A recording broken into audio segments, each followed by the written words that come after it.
هغه حدیث ته ابو هريره رضی الله عنه دی او د امام ابو داود راوړی دی، امام نسائی راوړی، امام ابن ماجه راوړی دی.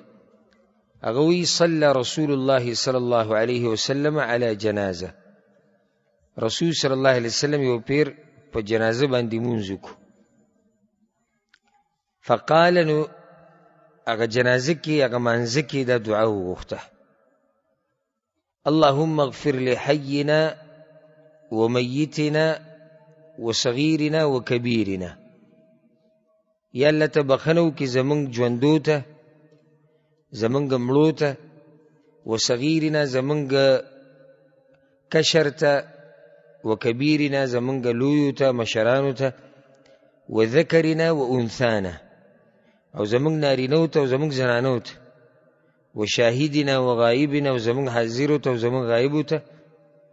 اللهم من احییته منا فاحیه علی الایمان. یا الله څوک چې ته زمونږ نه ژوندی ساتې نو په ایمان ژوندی وساته.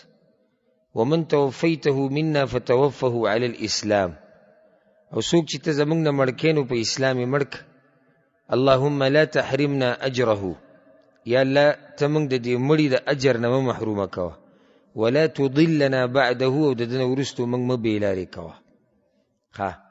دلته یو دا مسله ده کې اللهم من احییته منا فاحیه علی الاسلام ومن توفیته منا فتوفه علی الایمان. یعنی بعض روایتونو کې دې سره راغلی اسلام په ځای ایمان دی، د ایمان په ځای اسلام دی. هېڅ خبره نه ده.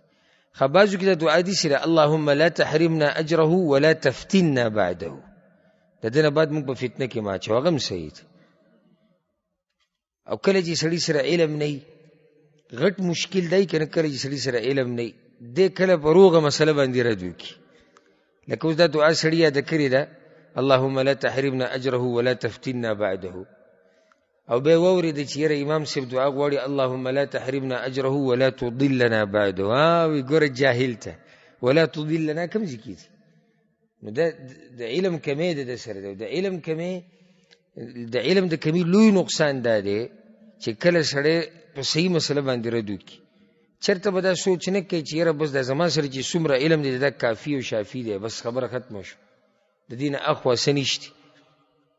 داسې علما په امت کې تیر شوي دي او ژوندي پکې شته چې د هغوی عمرونه د 80 او یا دې خوا و شا کې دي او په آخري عمر کې د مسلې نه رجوع وکړي.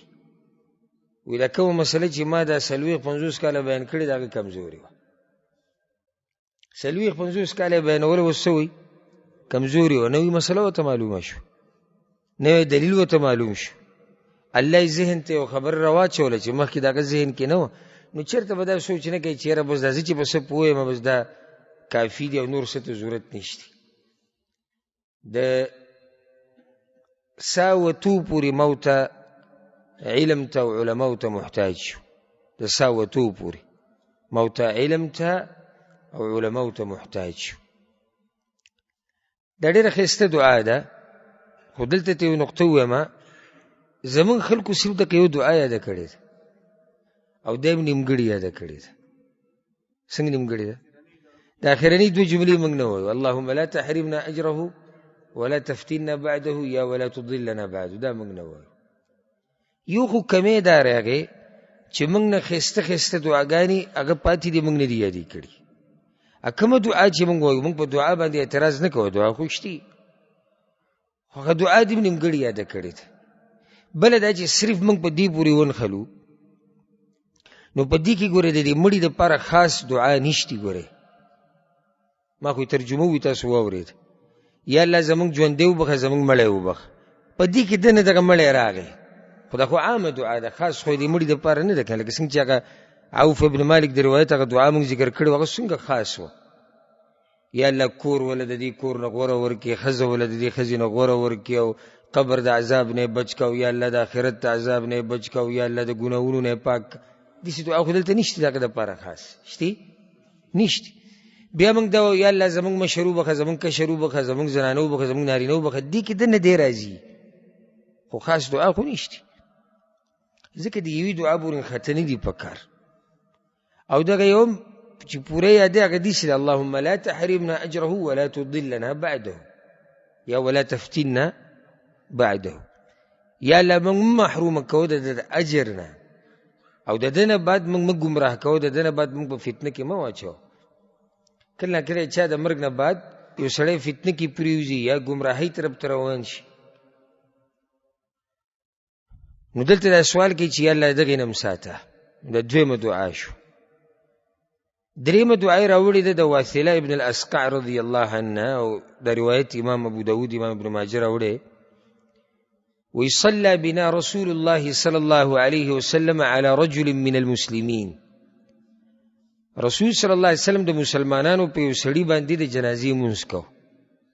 فسمعته یقول، نو ما واورېده چې دی وی څه فایده دلته ما واورېده، په جهر سره یې کوله. ما تی دا واورېدو اللهم ان فلان ابن فلان فی ذمتک، یا الله بېشکه پلانکې د پلانکي زوی ستا په ذمه کې دی. دلته که تا نوم واغستو دا مړي صحیح ده، ښه نوم یې تاله نه درځي، بس دغه پوره دغه شان وایي اللهم ان فلان ابن فلان، یا الله پلانې د پلاني زوی. پلانې ته څوک یادې؟ همدغه مړی یادې، والله ته د هغې پته ده.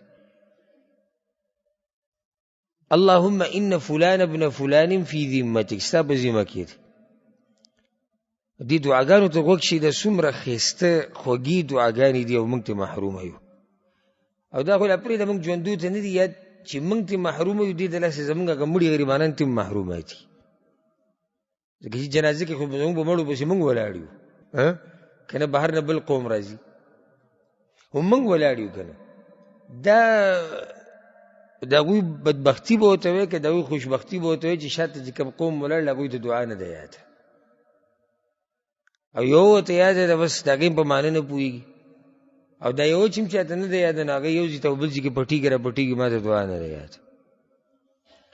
او نیتونه هغه چې څه نشتي هغه یې ولې پیدا کړي دي، یعنې په څه چې زور ورکول په کار و، هغه زموږ نه هېر دی. خو نیت یادوه، نیت د جنازې هغه دا دی. دغه نیت کافر نیت ته چاته نه یادېږي. نو په خوله باندې نیتونه ویل د دې یو عبادت دپاره هم نشتي.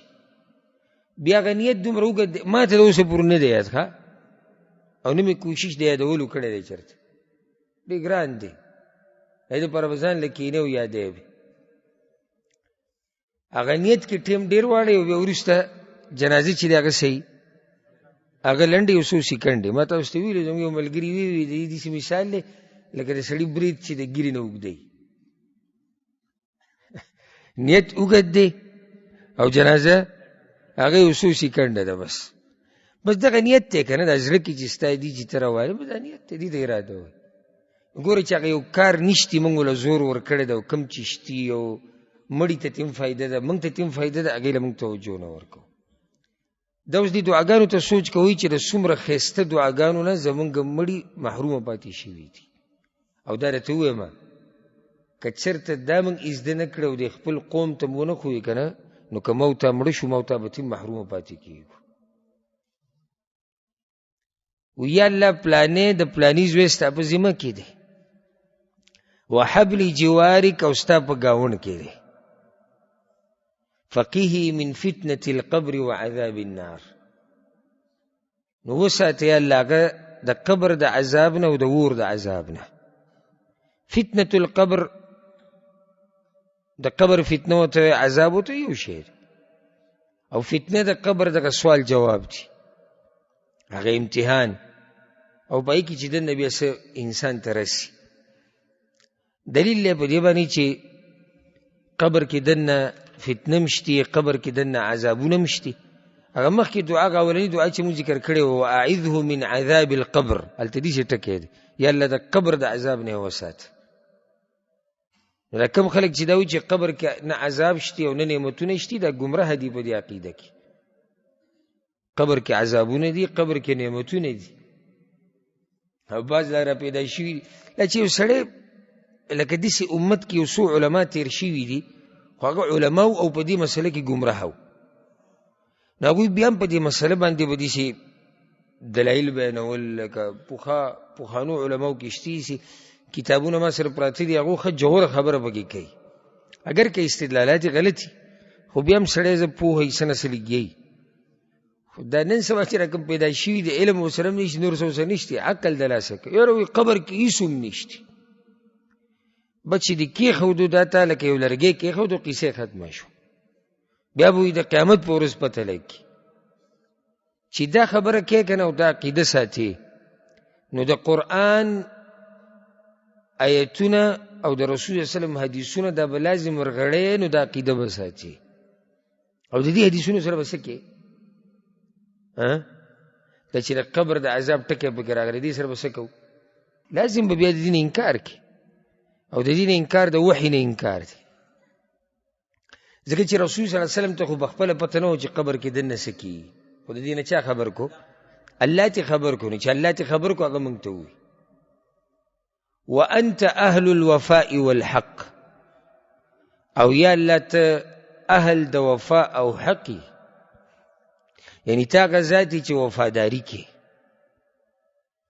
تا هغه ذاتي چې حق یې حق وې، حق فیصلې کې، حق ویناګانې کې. اللهم اغفر له وارحم، بس یا الله بخنه وکړه ده ته او رحم وکړه په ده باندې، انک انت الغفور الرحیم، یقینا ته بخونکې رحم کوونکې مهربانه ذاتي. دا الله ته فریاد ده، الله ته سفارش ده چې یا الله پلانې موږ درلېږلی دی یا موږ یې سپارو تا ته،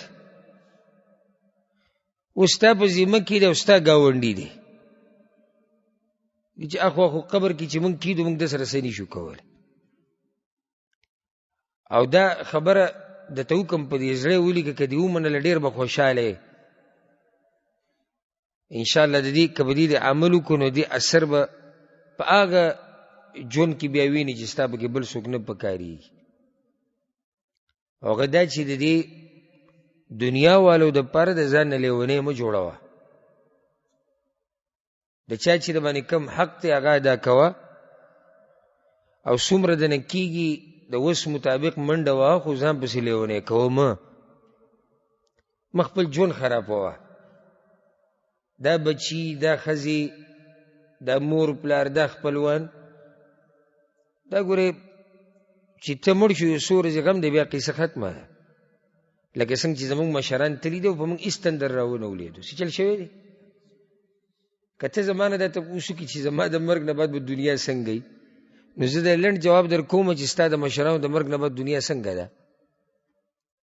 ته به وایې چې روغ رمټه ده. دا کم ته دي چې کم دي چې خاص راغلی چې ستا د تلو نه بعد به دنیا ورانه شي. خو خوار هغه دی چې د دغه دنیا والو دپاره خپل دنیا او آخرت دواړه تباه او برباد کړو. هغه خوار دی.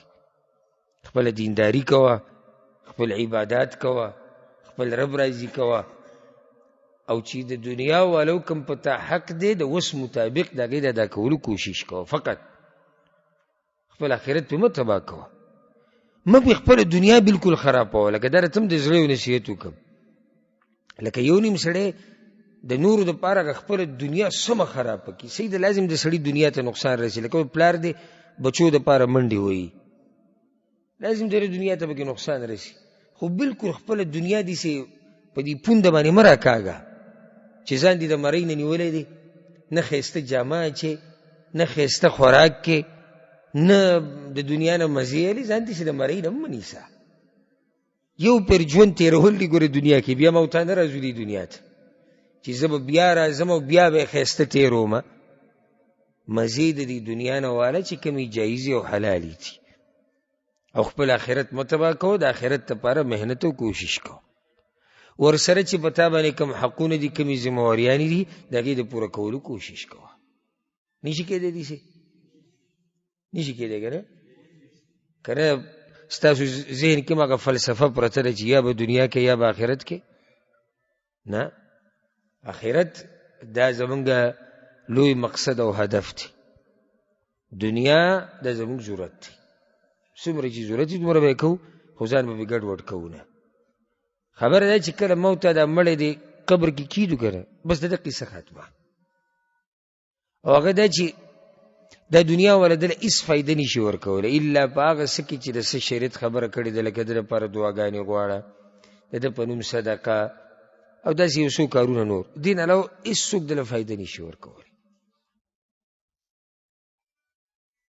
دا موبایل که چاله بندول نه ورځي چې مونږ یې وله بند کړو، ډېر وخت نه کړنګېږي.